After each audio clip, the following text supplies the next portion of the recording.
Okay, what's going on here, everybody?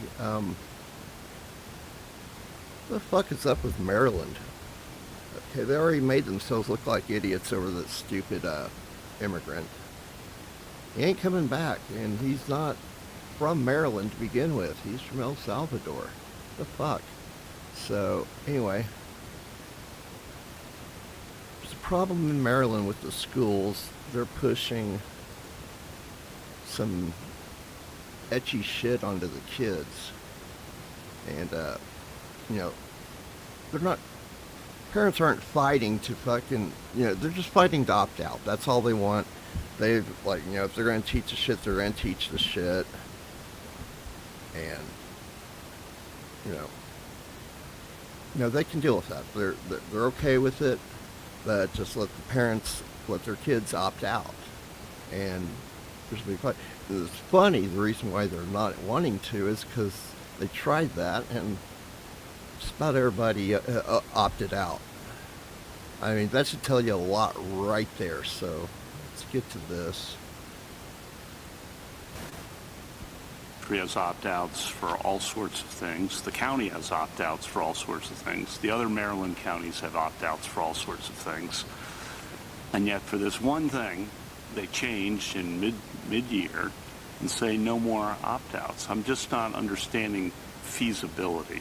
So again, I think what's in the record is that with respect to these books as they were deployed in the classroom, there was high absenteeism in some schools. For example, dozens of students being opted out in, I think Mr. Baxter said the average size of an elementary school in Montgomery County is 700 students. So each grade is 125. If you have dozens of students walking out, making arrangements for those students to have adequate space and supervision and alternative instruction, I think is infeasible. But then they do it for all sorts of other opt-outs. They don't do it for all sorts of other opt-outs. There's a limited universe of things that students can opt out from. The Family Life and Healthy Sexuality curriculum stands alone. It is mandated by the state. It is something where you are able to predict precisely when the curriculum is going to be deployed. There's It's the most similar substantively to what we have here, and there's an opt-out allowed there. I guess I'm not understanding why Montgomery County School Board stands alone. I think in the country. You can tell me if there's another school board that's done something like this. I apologize. Both the kind of books that are being used and prohibiting opt-outs. And I guess I'm just not understanding. The whole goal, I think, of some of our religion precedents is to look for the win-win, to look for the situation where you can respect the religious beliefs and accommodate the religious beliefs while the state or city or whatever it may be can pursue its goals. And here, they're not asking you to change what's taught in the classroom. They're not asking you to change that at all. A lot of the rhetoric suggests that they might have, that they were trying to do that, but that's not what they're trying to do. They're only seeking to be able to walk out so that they don't have to, the parents don't have their children exposed to these things that are contrary to their own beliefs. I understand, Your Honor, and there may well be circumstances where a school can,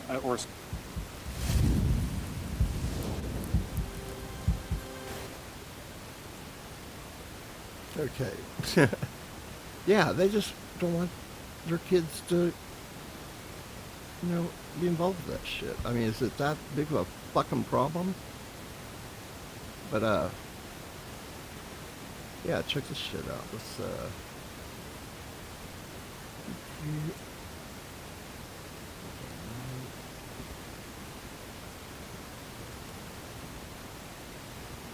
okay, cool. Here we go.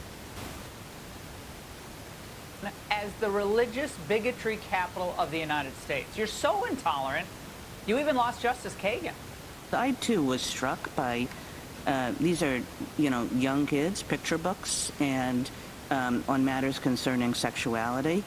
I suspect there are a lot of non-religious parents who weren't all that thrilled about this, and then you add in religion, and that's, even more serious.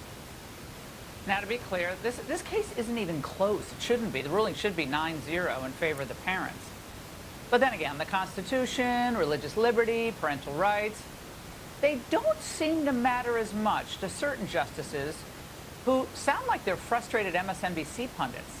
The parent can choose to put their kid elsewhere. You don't have to send your kid to public school. I'm struggling to see how it burdens a parent's religious exercise if the school teaches something that the parent disagrees with. You have a choice. You can homeschool them. Okay, it sounds like Justice Jackson, God bless her, studied a different con law than I did in law school. I'm not sure what she studied. It's unconscionable that a sitting Supreme Court justice would contend that it is constitutionally permissible to penalize Christian or Muslim parents for exercising their religious liberty rights. Go private. Yeah. Okay. You know, not everybody can afford to go to private school like some of these judges did. So, fuck you for trying to teach us crap to the kids, man. Why don't you just chill? What the fuck? This is getting really funny with these judges. Got one that just got arrested. This is funny as hell. What the fuck are they thinking? Let's see. That one right there. Okay. There we go. Wisconsin judge under arrest and facing charges accused of flouting federal law to help an illegal immigrant. Federal prosecutors say Milwaukee County Circuit Court Judge Hannah Dugan allegedly helped that migrant avoid arrest by ICE officers at the courthouse. It's a bizarre case and it's still unfolding. Hello, I'm John Roberts in Washington. Sandra, good to see you back again. All right, good to be back with you as well, John. I'm Sandra Smith in New York, and this is America Reports. So today's arrest of a judge marks the second such case in the last 24 hours. A former New Mexico judge and his wife were taken into custody yesterday.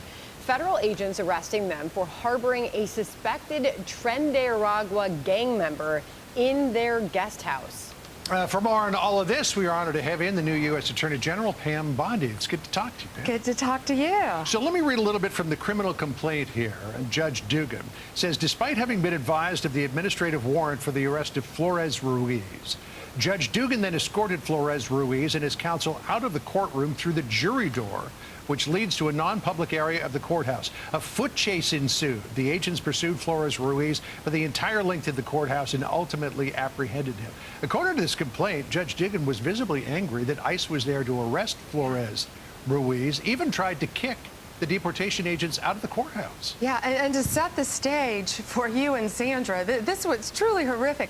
This guy was in court being prosecuted by a state prosecutor for domestic violence battery. He had beat up two people, a guy and a girl, hit the guy 30 times, knocked him to the ground, choked him, beat up a woman so badly they both had to go to the hospital. And John, you know, it's so rare for victims to...